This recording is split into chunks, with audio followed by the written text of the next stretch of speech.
আসলে মানুষ জান্নাতে যাওয়ার জন্য, স্বর্গে যাওয়ার জন্য অক্লান্ত পরিশ্রম করে চলেছে।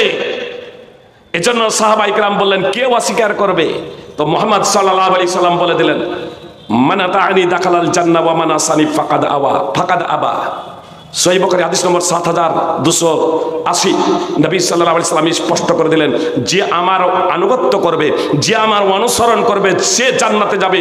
আর যে আমার অবাধ্য হবে, যে আমার অনুসরণ করবে না, যে আমার পথে চলবে না, সেই অস্বীকার করেছে। জান্নাতে যাওয়ার মাধ্যম মুহাম্মদ সাল্লাল্লাহু আলাইহি সাল্লামের নবী এবং রাসূল হয়ে যাওয়ার পরে কোনো মানুষ যদি মুহাম্মদ সাল্লাল্লাহু আলাইহি সাল্লামকে নবী এবং রাসূল হিসেবে মেনে না নেয়, তাহলে তার জান্নাতে যাওয়ার প্রশ্নই নাই। সুপ্রিয় ভাই এবং বোন, তো এই বিষয়টাই সাহাবায়ে কেরাম বুঝতে ব্যর্থ হয়েছিলেন। মুহাম্মদ সাল্লাল্লাহু আলাইহি সাল্লাম বুঝিয়ে দিলেন যে যে আমার অনুসরণ করেছে সেই জান্নাতে যাবে। আমরা সবাই চাই যে জান্নাতে যেতে, কিন্তু আমার চুলের কাটিং কোন নায়িকের মতো, অভিনেতার মতো, অভিনেত্রীর মতো। সুপ্রিয় ভাই এবং বোন, আইডিয়াল এবং মডেলকে মুহাম্মদ সাল্লাল্লাহু আলাইহি সাল্লামকে ছেড়ে দিয়ে অন্যের বিস্তারিত আলোচনা করার সময় নেই। শুধু আপনাদের এতটুকু বলি সুপ্রিয় ভাই এবং বোন, যে মুহাম্মদ সাল্লাল্লাহু আলাইহি সাল্লামের যে আনুগত্য করতে বললেন, মুহাম্মদ সাল্লাল্লাহু আলাইহি সাল্লামের অনুসরণ করতে বললেন, আগে বাড়তে নিষেধ করলেন, ডানে বামে যেতে নিষেধ করলেন, তো মুহাম্মদ সাল্লাল্লাহু আলাইহি সাল্লামকে তার জীবনী কি এটা না জেনে কেউ মুহাম্মদ সাল্লাল্লাহু আলাইহি সাল্লামের অনুসরণ করতে পারবে? কি বলছেন? যে আপনি এখান থেকে যাবেন কলকাতা, আপনি যদি কোনোদিন যদি না যান, সেখানে গিয়ে পৌঁছাতে পারবেন? যে এখানে খিদিরপুর আসতে গিয়ে যারা কখনো আসে নাই, তারা জিজ্ঞেস করে যে খিদিরপুর কোন দিকে। আমরা জালসায় যাই, অনেক সময় জিজ্ঞেস করতে হয়, অনেক সময় আগে বেড়ে যায়, আবার পিছনে আসতে হয় যে ওই গ্রামটা কোনটা।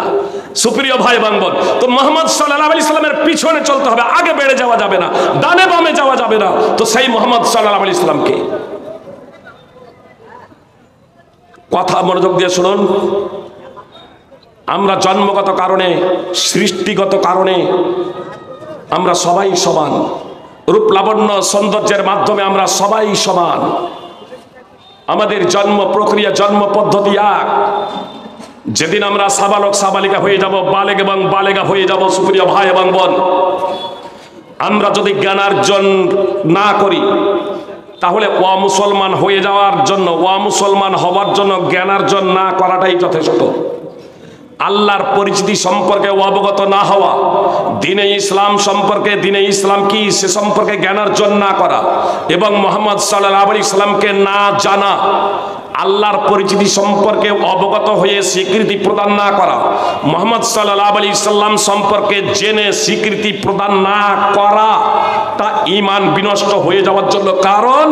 অর্থাৎ যেদিন আমরা সাবালক সাবালিকা হয়ে যাব, আমার ছেলেমেয়েরা সাবালক সাবালিকা হয়ে যাবে, বালেগ বালেগা হয়ে যাবে, সুপ্রিয় ভাই এবং বোন, সেদিনই অমুসলমান হয়ে যাবে, আর মুসলমান থাকবে না। পৃথিবীর যতই বড় মুক্তি নিয়ে এসে আপনি তার জানাজার নামাজ পড়ুন, কশ্চিন কালেও জান্নাতে যাবে না। ঈমান এবং ইসলাম বিধ্বংসী অনেকগুলো কারণ আছে, তার মধ্যে বড় বড় 10টি কারণ, তার মধ্যে বড় বড় 10টি কারণ।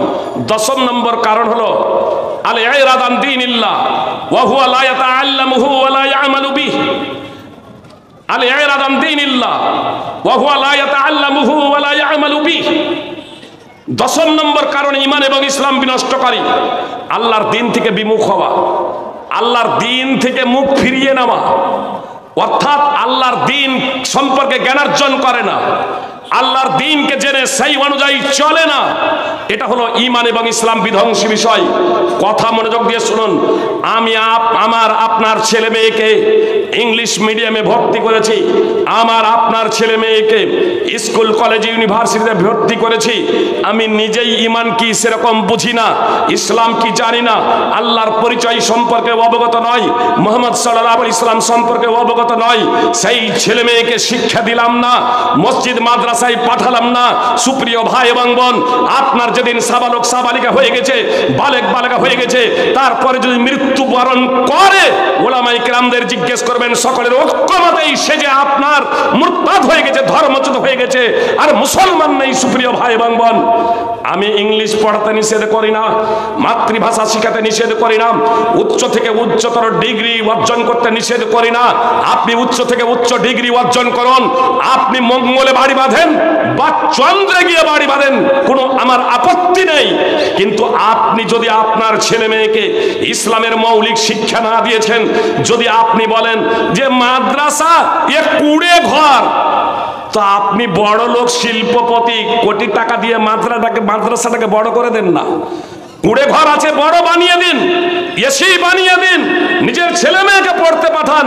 যদি বলেন যে আমি ওই জায়গাতে পড়তে পাঠাবো না, সময় নেই, আপনি ওয়া পড়ানোর জন্য, এবিসি পড়ানোর জন্য আপনি প্রাইভেট মাস্টার রাখেন। সুপ্রিয় ভাই এবং বোন, আপনি পড়ান প্রাইভেট, আলেম ওলামার কাছে আপনি প্রাইভেট পড়ান নিজের ছেলে মেয়েকে।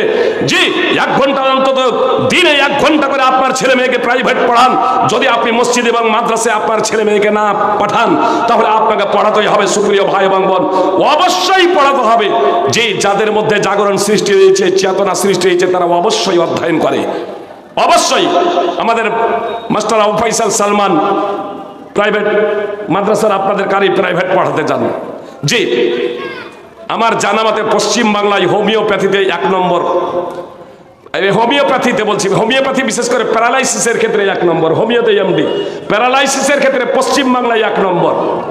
আমার এলাকায় চাঁদপুর ব্রিজ টুটু ডাক্তার বলে মাসুর ছিলেন, আব্দুল খালেক ইন্তেকাল করেছেন, তার ছেলে ডক্টর ইন্তেখাব আলম হোমিওপ্যাথিতে, হোমিওতে এমডি।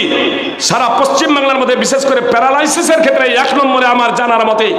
সে নিজেও এখন প্রাইভেট পড়ে। মাস্টার সাহেব জানেন যে সকাল থেকে নিয়ে, জি আপনার সকাল 6:30 থেকে 7টা থেকে, কখনো 6:30 কখনো 7টা থেকে নিয়ে প্রায় রাত্রি 7:30 8টা পর্যন্ত সারা দিন আপনার ডাক্তারি করেন, চেম্বার করেন।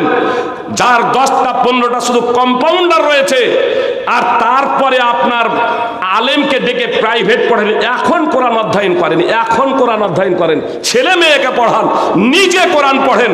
এটা কি আমাদের জন্য লজ্জাজনক নয় যে মুসলিম হওয়া সত্ত্বেও আমরা পড়তে জানি না? এটা আমাদের জন্য লজ্জাজনক বিষয়। আর সব থেকে বড় বিষয় হলো যে মুহাম্মদ সাল্লাল্লাহু আলাইহি সাল্লামের আমাদের আনুগত্য করতে হবে, অনুসরণ করতে হবে।